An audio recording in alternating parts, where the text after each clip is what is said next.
All right, want to welcome everyone. This class on Noahide Laws. Again, want to welcome everyone to this class on the Noahide Laws. Last week, spoke about contraception and conception and how it applies or doesn't apply to Noahides. And now we're going to hit the topic, very interesting topic about abortion. And how this is going to apply, or seemingly, not apply. Let's see, right? We'll see what it does over here. So, you speak about abortion in general, and, you got a lot of people who's going to be very emotionally charged. Definitely an emotionally charged issue. Now, regardless, most people know we don't back down from difficult topics. So, the question really is, and when you talk about abortion, is you're going to have two groups. You're going to have two main groups. The two main groups are going to be either pro-life or pro-choice. Now, if you look at the Torah approach doesn't fit either way. Right? It really goes against the Torah view. Now, abortion obviously a negative thing, according to the Torah. The Zohar states in Exodus 3b, 3 drive the divine presence from this world and make it impossible for the Holy One, blessed be, to fix his abode in this universe. The third is the one who destroys the fetus in the womb, right? Pretty graphic.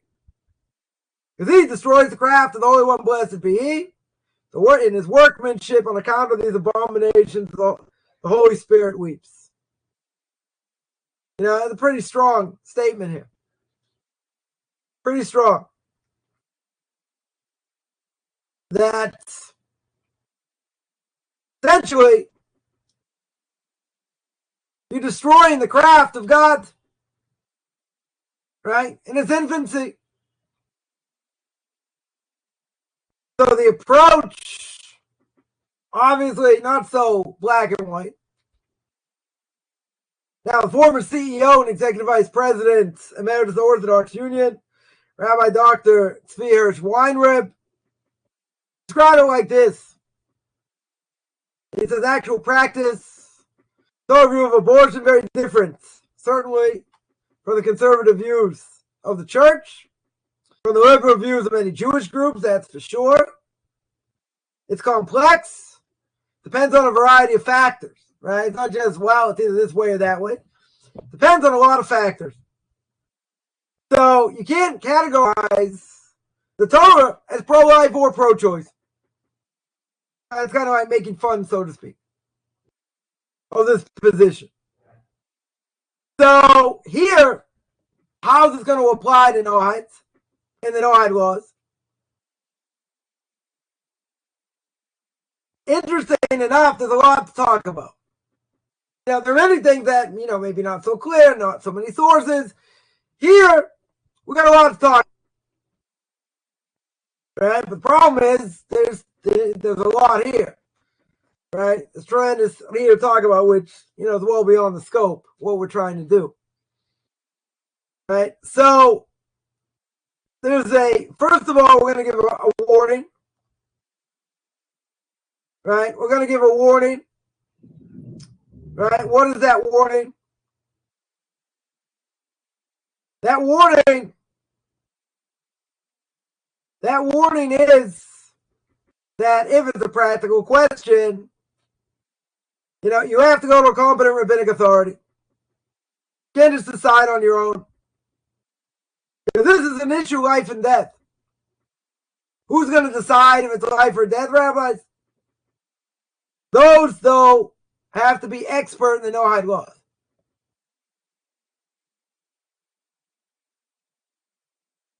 Right? In other words, a person like that's got world expertise in other things also.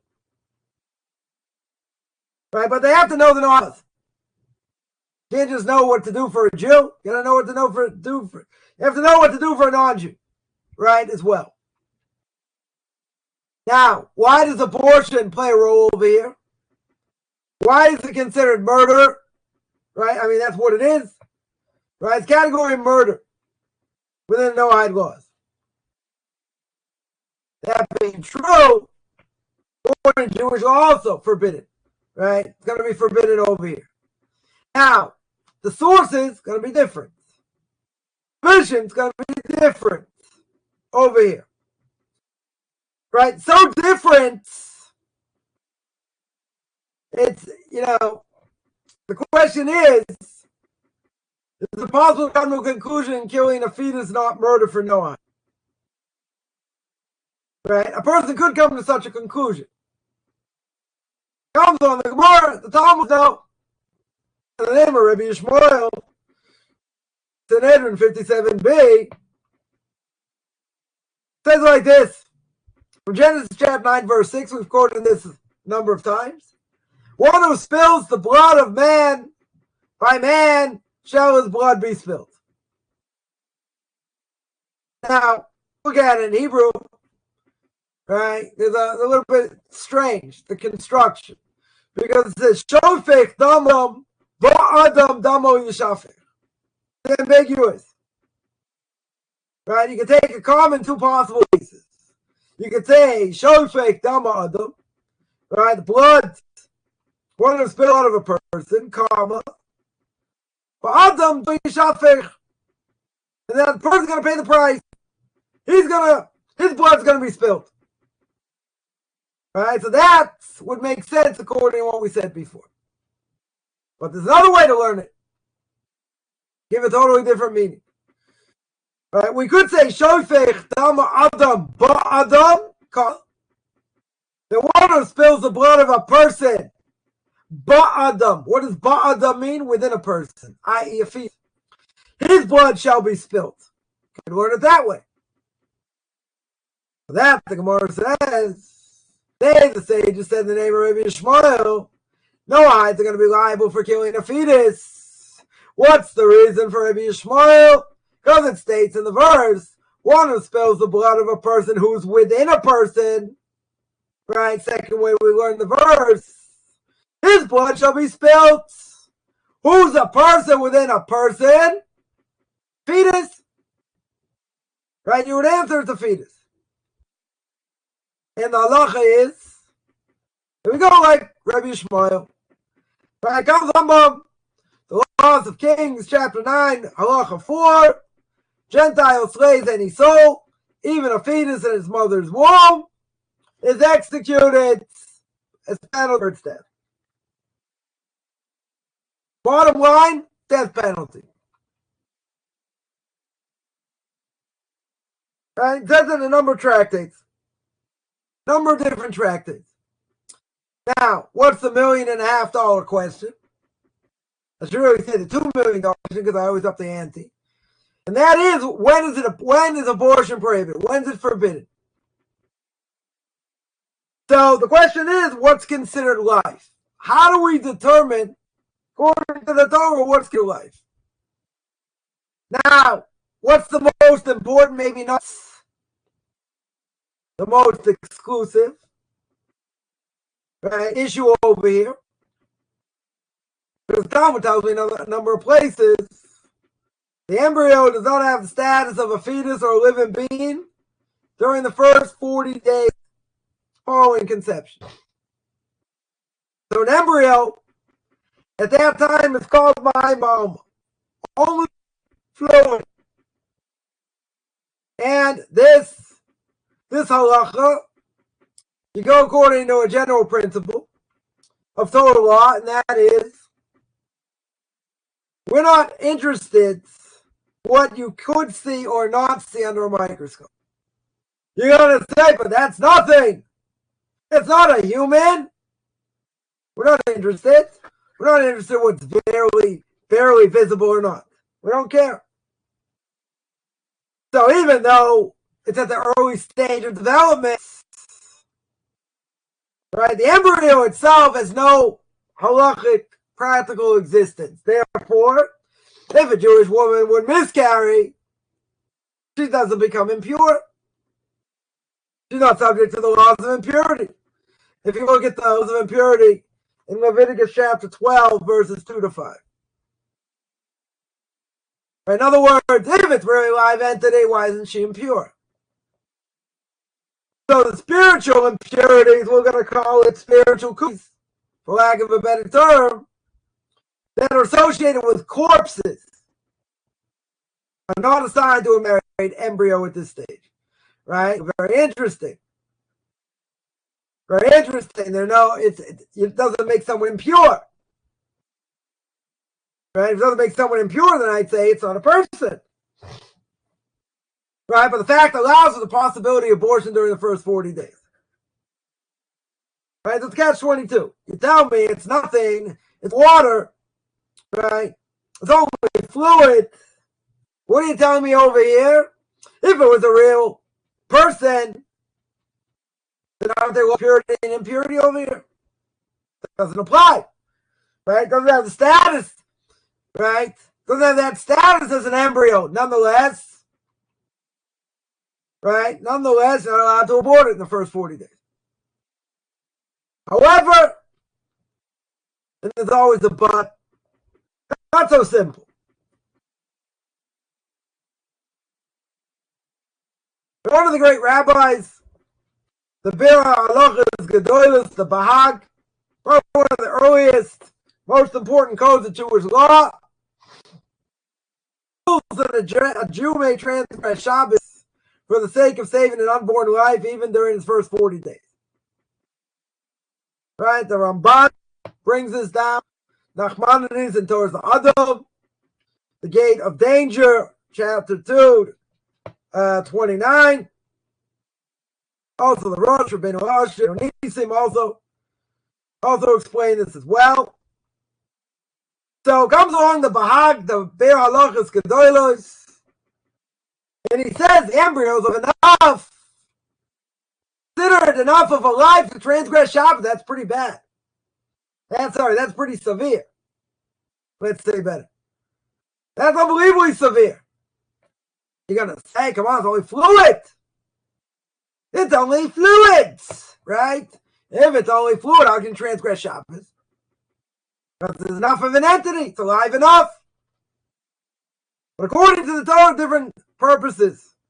There are different purposes of life, what we consider defining life. First is during the first 40 days after conception. First thing is, it's not considered a life for the laws of miscarriage that we saw, right? That we mentioned. It's not considered a life for the law of impurity caused by the dead. Mention that. But it is considered life enough to warrant violation of Shabbos in order to save it. Right? So in other words, purity and impurity doesn't have.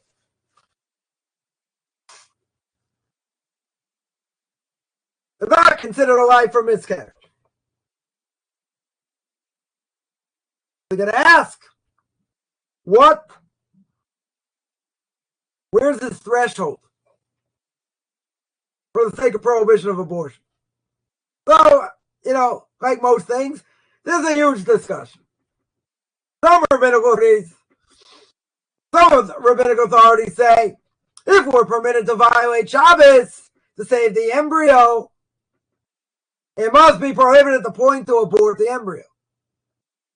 Right? Makes sense. If you can save it, then you can abort it at the same time. Maybe. The Chavis Yair, in response to number 31, he said, does it make sense for Jews to be allowed to violate Shabbos to save a life that could be voluntarily terminated? Right? Think about it. If you're going to tell me it's not really considered a life, then you could voluntarily terminate. Voluntarily, let's say it better. Then I ought to violate Shabbos. You're allowed to violate Shabbos if that's the case. So we're going to say you're allowed to desecrate Shabbos for the life of the embryo, but we have to understand why. We have to understand what's going on over here. It's complex, not so simple. Comes along Rashi to Senate 85b. Rashi writes, what's the prohibition? What's the prohibition against selling someone into involuntary servitude? Who does that apply to as well? What? To a child. I'm going to say, come on, an unborn child, they don't have full human status. They don't have full human status. Why are they included? Why in the world should they be included? Doesn't make sense. Because the child, as a natural, as a matter of natural events, what's going to happen? It's going to be born, right? Most children are born. They're not miscarried. Right? Even though many are miscarried, it doesn't matter. But the vast majority of children are born. So therefore, they're going to be human. They're going to be fully human. So therefore, even if the child's not born, at this point in its development, doesn't matter. The fact that it's going to be born and it's going to develop, going to make it obligated here. Right? Included in such a thing. Now comes Rav Yehuda Unterman, and he proposed in Shevet Yehuda, in his book Shevet Yehuda, chapter 1, halacha 9. And he says there is logic to that, to what the Be'er Halachas Gedolos permits, right? To save an embryo during the first 40 days. What's the logic? Because you're saving a potential life. It definitely is a potential life during its first 40 days. It's enough potential of life to warrant Jewish transgression of Shabbos. So even though the fetus itself is not actual, because nothing, right, it's just fluid, so a potential life. Why, if there's a problem and the woman's in danger, you kill the child to save the woman. Why? Because the child is potential life. The woman, the mother, is life right now. See, the church goes the opposite. Church goes the opposite way. Church says you go after potential life. So even if the mother dies, the child survives. So we hold the opposite. Right? So in other words, what do I see? Even though the fetus is not actual, doesn't matter. It's potential life. So his thesis is, significant support in early as well. It's for rabbinic authorities. Now, what are the implications there for Noahides? When we saw the discussion, what the Talmud said, that for Noahides, prohibition of abortion clear, they're only liable for what? Taking actual embryonic life. In other words, they're not taking potential. Maybe that's less of a problem because it's potential, right? Here we're saying murder. Why? Because it's embryonic life. You tell me it's twins. So what? Embryonic life. That's why it says a person within a person. One to be liable in the life of the fetus is compared to what? To the mother. Right? Compared to the mother. A life, a person within a person. Meaning it's a person at this point. It's based on future potential. Right? Nonetheless, a Noahide's going to get nailed over here. It's going to be murdered because it's real life. Right? It's embryonic life. Therefore, there may be no prohibition on a Noahide, in this case, during the first 40 days of conception. Why not? It's not really considered life. It's not a potential embryonic life. Right? But that's not accepted. That's not accepted by everybody. By all rabbinical authorities. Right? But it's still not enough to permit abortion during the 40 days. Because you're going to say, well, it's either actual embryonic life or not. But a lot of people disagree with this terminology. But it's a significant factor, though. If you have other concerns, it's a factor. right? So it's not a small factor here. Now, if a woman's life, we mentioned before, woman's life is put at serious risk by pregnancy, are you allowed to stop the pregnancy? Is it allowed to be treated? Now, again, it's not a yes or no answer. You got to take into account a number of things. First thing is, must the Noahide give life rather than transgress? That's the first thing. What status of life over here? Embryo of the fetus. Does the law of Rodef, a pursuer, apply to Noahides? What's the word? Because what's going to be over here? The child is going to put pressure on the mother, could cause the mother to die, potentially put her in danger. So the child has the status of a pursuer.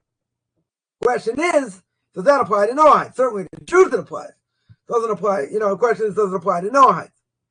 Is the embryo or the fetus considered a rodef, right? There are things here. Now, how are we going to explain this? First of all, in 2 chapter 5, verses 14 and 9. Right, what do we have? Naaman. Naaman is a Noahide. And what is he? Elisha? Yeah, Elisha, because of transgression, when visiting his master, the king of Aram. What happened? King of Aram placed his hand upon Naaman, forcing him to bow down before an idol. Elisha says, go in peace. Now, what's the question? What's going on here? Gemara, the Talmud says in 74, what was Naaman's question? Question is, you have an obligation to give his life rather than transgress. After all, king forced him to bow down with his own hands. Now, what if someone said, I'm doing this? What if he resisted? Putting his life, taking life into his own hands, risking his life here. What did Elisha say? So Elisha came along and says, go in peace.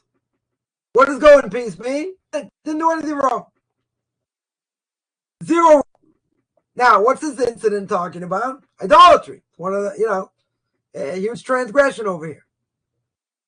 So the Talmud learns a fourth theory that a Noahide, what does it mean over here? We'll see. That a Noahide has no obligation to give her life, right, and transgressing any of her laws, right? In other words, a Jew may have to give up their life for certain things, right? In other words, a non-Jew put a gun to a Jew's head, and say, bow down to this guy in the stick, right? It's a JC or a short little fat guy. Mr. Buddha himself, they bow down to fat, so they probably won't say that, right? But the mitzvah to make fun of idolatry. Bow down or die, he's going to die. Or if they say, if you don't kill this person, we'll kill you. So you're not allowed to kill them. If they say, immoral with this person, we'll kill you, you're not allowed to be immoral. That's the big three. Immorality, idolatry, murder. Right? So here, what's the problem? There's idolatry. Maybe a non-Jew give up their life for their mitzvahs. Right? So we see not that way. Now, the Emperor Ramah, one of the great early commentaries, and we look at it a little bit differently. They say that a Noahide may be required to give up their life rather than transgress in public. But why was Naaman permitted? He was permitted to bow because it wasn't in public. It was the Lifecycle disagree, and he says Noahide's never required to give up their lives. That's how we hold, right, for their mitzvahs. And that, the other early commentator, Rabbeinu Tam, Rashi's grandson, the Ran, Rabbeinu Nisan, the Rambam, right? That's pretty much what we hold today. A non-Jew does not have to give up their life for their mitzvahs. In other words, give up their life in trans. Noahide should be able to commit murder. Now, what's the logical? We just said you have no obligation. Noahide has no obligation to give up their life for any of their laws. But a Noahide should be able to commit murder to save her life, right? Because the mother's going to come first. If I go according to that reasoning, then what would I say? Abortion's permitted. Permitted for what? To save the mother. Right? But who's allowed to kill the child? Right? Catch 22. If you tell me that abortions are going to be here, it's going to be permitted, well, guess what? Who's allowed to do it? Seems only the mother. Why is the mother allowed to do it? Because she's in danger. You can't have anyone else do it. If anyone else, it could be murder. What's the problem with the logic? What's the problem with this line of thinking over here? Murder may be the exception to the rule. Because the Gemara, as someone tells us in 174a, what's the logical fact? No man's blood is redder than another. So who says you're allowed? Who says anyone else is allowed to kill this child? Maybe it's only the mother. In other words, we don't make relative comparisons. The value of individual lives. Who said your blood is redder than mine? Right, so you're allowed to do this. Your blood is any redder than his? Comes on the Rambam. The Rambam explains how it pertains to Jews in the Rambam in Hilchos Yesodei Torah, right, the foundation of Torah, chapter 5. He explains it. The Parshas explains the Rambam that what? This is a universal principle. This applies to Jew and Noah. So that's the Jerusalem Talmud, Shabbos 14, Avodah Zarah, chapter 2, Halacha 5, both corroborate. So now, this would make sense, right? As a logical principle, apply to everybody. So if that's the case,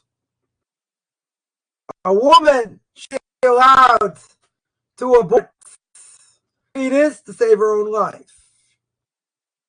What comes on the Rambam says in the Laws of Kings, chapter 10, Halacha 2, it says like this: a Gentile is forced by another person to violate one of his commandments, is permitted to transgress, doesn't have to give up his life. He is forced to worship false gods, one of the Noahide laws, he's allowed to worship them. Why not? Why? One of the big seven he's going to give up his life for, or he's liable for death penalty. What's the difference over here? Because non-Jews, Gentiles are not man to sanctify God's name. No obligation. Sure, all you guys are bummed out over here. Right? Oh, I want to give, bummed out and I just give up my, give up life. No. You're not commanded to do so. Question is, they're allowed if they do it anyway. Right? But you're not commanded to. It's only by a Jew. So without making any distinctions, comes on the Rambam and he says, a Noahide is allowed to transgress any Noahide laws when life is in danger. When life is in danger, you can transgress any law. But not everyone agrees with this. Make it a little more confusing. Right? Not everyone agrees with this Parshas Drachim over here. Right? That Noahides may commit murder rather than suffer. I.e., what are they doing? They're permitting abortion to save his life. Right? The possibility. Right? But seemingly it's problematic. The same for mitzvahs Hashem, other contemporary rabbinic authorities suggest a compromise. A little bit of a compromise. So we said before, what's the Rambam talking about? For not Noahide to have a biblical obligation, give up their life rather than transgress. Right? In other words, the mother's going to die rather than transgress of killing.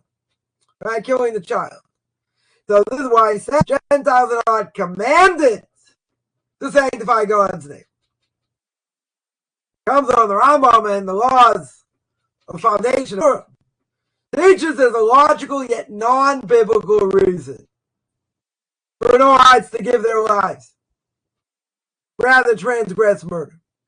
The most rabbinic authorities, right? Most rabbinic authorities, what are they going to hold? What are they going to hold over here? They are going to hold and reject this Parshas Drachim. Based on what we said, that a Noahide may commit murder rather than suffer death.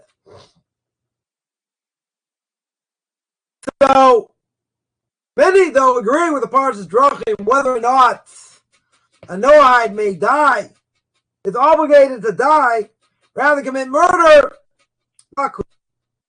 Right? Seemingly, it's not. Right? Not going to help us over here. Now, the last thing over here is, what about the status?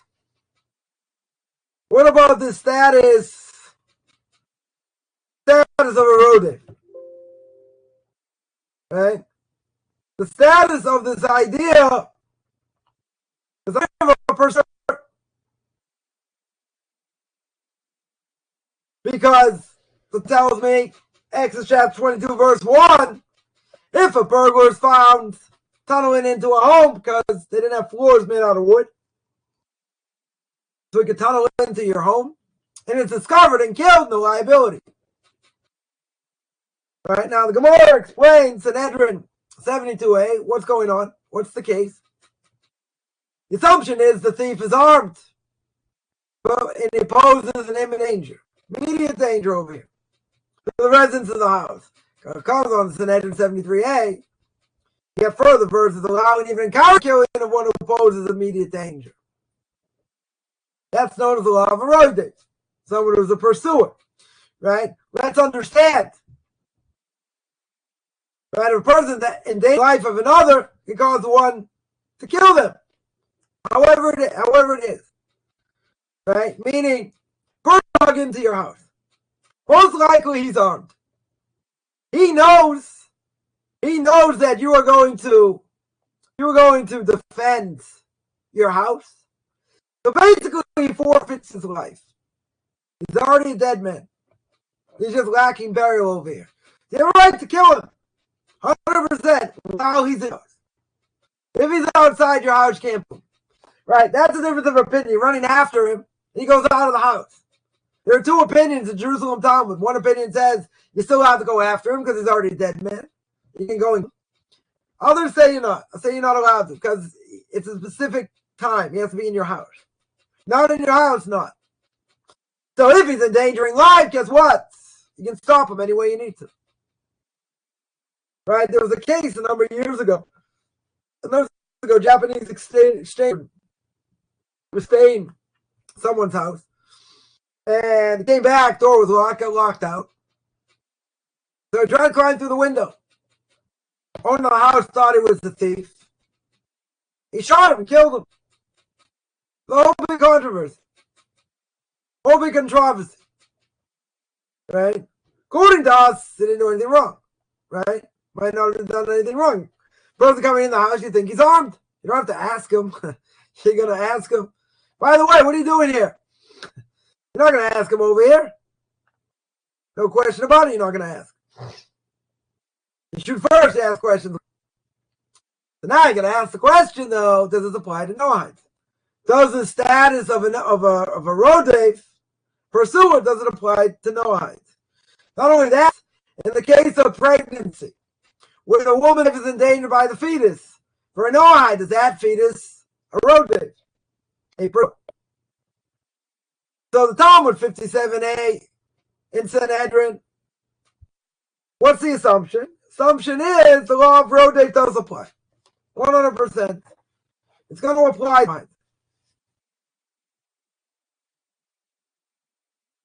Right? It should apply. Most rabbinical authority is going to say, it's uncertain though. Who may kill the pursuer? Right? That's the whole question. That's the whole question. The question is it permitted only for one being pursued? Any onlooker can kill them. So if it came into your house, maybe you're the only one who can kill them. It's in your house. What if someone else is there? Quote unquote innocent bystander. Are they allowed to kill him? Good question. So the Mishnah, Noahide Laws, chapter 7, Mishnah 6, tells me if a woman's labor endangers her life, the fetus must be cut up within her womb, removed piecemeal. Pretty gross. For life takes precedent over its life. If its greater part has already come forth, can't touch it. Why? Because now it's considered a viable entity. It's already considered a life. Life does not supersede life. Who says one's blood is redder than the other? Now, The Mishnah over here doesn't tell me why. I don't have any reason why. The Gemara discussing the law of Rodef, of pursuer in 7b, asks if a pursuer requires warning before he's killed. So you have to warn him. Now, what's the problem over here? Problem is, a fetus can't be warned. Right? This case is different. Ravitska asks to the Mishnah, if a fetus is named mother, we kill it. Once head leaves the womb, we don't kill it. We don't kill one person, save another. What's the answer? Case is different. Baby has no choice. Baby has no choice over here. Who's threatening the life of the mother? God. Heaven. Now, if you're going to ask, does the fetus require warning? This is, in the case of a pursuer. Right? If you're going to tell me that, then what does the Talmud tell me? Talmud's going to tell me that it's a pursuer. It's got the status of a pursuer. But at the same time, the Talmud says it can't be the case. Because baby has no intent. It's just doing whatever it's doing, but it's got no intent. It's not actively threatening the mother. What's going on? Natural circumstances. The birth is endangering the mother. Those threatening the mother, heaven, for the life of the mother. The fetus is just a vehicle. Right? It's only a tool over here. To do his pursuit, but it's not a pursuer. Right? So, how did Rashi understand? Rashi understood that the law of a pursuer, operative purpose for aborting the fetus. Right? Mishnah doesn't even tell me. Rashi says, as long as the fetus, what did we say before? Right? Let's rewind here. What did we say before? The fetus is alive enough to forbid abortion. Right? As long as it's been born. It hasn't come into the light of the world. If it's not coming to the light of the world, fully human. So the value of the fetus's life doesn't trump that of the mother's. Because the fetus is not born. It hasn't come out yet. The mother's blood is redder. Because it's a living entity. And the fetus potentially will be a living entity, but it's not right now. So according to the Gemara, according to what the Talmud tells me, we're not comparing life to life. They're alive, the life that is fully emerged into the world. That hasn't happened. But once the head of the baby comes out, different issue. That means it's fully human. Therefore equal to the mother. Can't be killed. Comes on the Rambam. The Rambam learns, no, fetus is the pursuer. This comes on the Rambam. Laws of Murder, Chapter 1, Halacha 9. Our sages ruled when complications arise and a pregnant woman can't give birth, it's permitted to abort the fetus in her womb. Whether with a knife, with drugs, doesn't matter, because the fetus is a rodef, the pursuer, to the mother. Once the head of the fetus comes out, shouldn't be touched. Why? That's considered a life. Because one life should sacrifice for another. Now, the mother may die.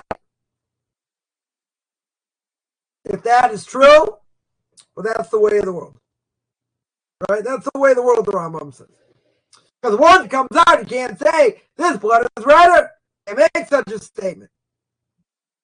If the head has not come out, different story. What's the question? What's the $2.5 million question here? Why does the emergence of an infant's head change the law according to the Rambam? Why does that make a difference? Why are we going to call it a life over here? It comes along many authorities to say, according to the Rambam, how do you look at the view of life of the mother and the infant? They're equal. Really, they should be equal even before the head emerges. Unlike Rashi, giving no permit to kill. Right? It's unpermissible to kill the fetus unless it's a pursuer, because they're equal. But what happens? In our case, the emergence of the head takes away the pursuer. It's not a pursuer anymore, it's a live entity. Because once the head is emerged, the It's going to be independent of the mother, regardless of whether they're going to live right now or not. It's independent. Totally independent of them right now. It's not considered a pursuer. Right? Comes along the note of Yehuda, right? One of the great commentators of the late 1800s or mid 1800s. And others as well. And they explain that the fetus is not actually pursuing the woman at this point. What's going on? This fetus is a passive from heaven. That's what we said before. So once the head is emerged, what's the problem? Not independent. It's independent. It's independent of the body. Not a pursuer. Right? The only circumstance of delivery, baby's not endangering the life. Comes on the coded law. Shulchan says, who's like the Rambam? But there are different ways to understand the Rambam and how he understands the Talmud. And there are, kind of strange ramifications, according to Torah law and how that affects non-Jews. Right? So there are some that are going to prohibit abortions for Noahides under all conditions. They'll consider it murder. Doesn't matter when. Right? But they, that goes obviously against the majority. There are those distinguished between cases of disease and pregnancy, danger resulting directly from the pregnancy. Others permit abortions in cases even through the first trimester, the first 3 months. Also, little bit, controversial, but also may be permitted for Noahides. There are many who are very strict over here. But what do we do today? In short, we are lenient over here. So, again, it's going to depend on a number of factors. We can't say one way or the other. It's like this or like that. Depends. Is the fetus, is it a pursuer? Is it not? Did the head come out? Did it not? When are we talking? We're talking the first 40 days or not? So there are multiple ramifications. Oh, no blank, can't make a blanket statement, and that's why we said, any practical application, you have to ask someone who's well versed in this. Who's well versed, especially in the Noahide Laws. Because if you don't know the Noahide Laws, you can't answer this. You shouldn't answer this. Right? You have to know, is it a pursuer? It's not a pursuer. Does the subject of pursuer apply to a Noahide? When? Where? I mean, a lot of questions here. They need someone who's expert in those issues. Yeah, any questions on any of that up until now?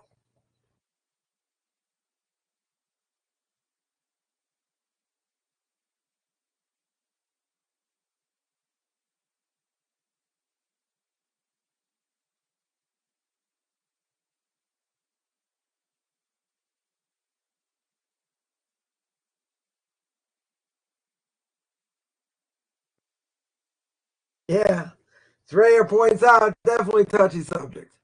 Definitely touchy subject, no question. But people got their own opinions based on nothing. Based on whatever I decide. Right? Either you got people that are pro-choice or pro-life. Very touchy, I agree. But, we're looking at it from a definite perspective, right? And that is from the Torah. So we don't care what people say, these leftists, this, that. I have a right to this. Right? Question is, what does the Torah say? What's the Torah gauge? Right? You're 100% right. Doesn't change anything. Right? Very true. Totally doesn't change anything. But see, it's not cut and dry, right? Like many things. It's not cut. There are a lot of issues. Right? There are a lot of factors. Definitely a lot of factors involved. Question. Yeah, any other questions? Sides are or not required to give up their lives for murder. Doesn't seem they're not. The majority rabbinical authorities hold they don't have to do it. Question is, if they did do it, do they get a mitzvah or is that suicide? Suicide, has different ramifications.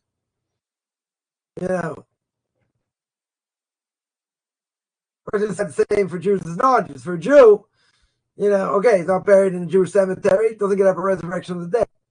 The question is, if that applies to a Noahide or not. Right? It could be they didn't give up they didn't have to give up. The question is if they're allowed. Right? It seems that they're even allowed to worship idols, and that's a problem. Right? It's not like it's a blemish on their soul. It's not a problem. Right? But the question is, if it's not a problem, they give up their life. Maybe it's suicide. That's bad, right? That would be bad. So no one should ever be in a position. But I could hear that it's just something they refuse to do, and they decide I'm going to give up my life. So giving your life when you didn't have to, that's suicide, right? Essentially, it's suicide. Right, so a person can say, but it's autistic what they did. They did it for the sake of God. Yeah, but not every sake of God is permitted, or is it good for that matter? A person can say in the Path of the Just, right? The Ramchal says that a person afflicts their body want to show how pious they are. He said, "You're not pious. You're a fool, right? You're afflicting your body. You don't have to. Oh, God's gonna love it because I'm afflicting my body. No." God says you're not allowed to afflict your body. The only time you're allowed to afflict your body is on Yom Kippur. That's the language, afflicting your body. What's afflicting your body mean? It means to fast. No eating, no drinking. It's affliction. Beating your body and all that, forbidden. Totally forbidden. Doesn't make you, it doesn't make you pious by any stretch. Right? The Ramchal calls you a fool, for doing that. Yeah, any other questions?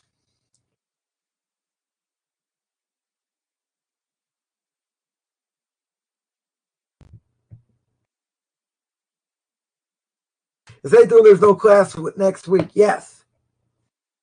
It will be Rosh Hashanah. Won't be any class next week, the week after. Week before, before Sukkot, before Yom Kippur. There'll be a class, and after that, there won't be a class for Sukkot, and after Sukkot. Right, the last days of Sukkot. The class next week, there won't be a class after that for 2 weeks. All right, but we'll put Ray in charge of that. Ray, you're in charge of the count. Tell everyone. Tell everyone there won't be a class certainly next week, and then the week after there will be, and then 2 weeks after that won't. And the week after that won't be. Yeah, any other questions? All right, let's see if there are any questions coming in. All right, good. So I'm going to sign out. Again, anyone ever has any questions, you definitely can send me an email. I'm going to sign out. Wish everyone a happy, and a healthy new year. People should have, good health. People should, good livelihood. They're married. They should have shown bias. They should have family, harmony. Their kids should go in the right direction. Got them all, all the good things. All the good that, that we hope for. So I'm going to sign out. I'm going to wish everyone a good middle of the day, almost end of the day for me. And everyone have a great rest of the week.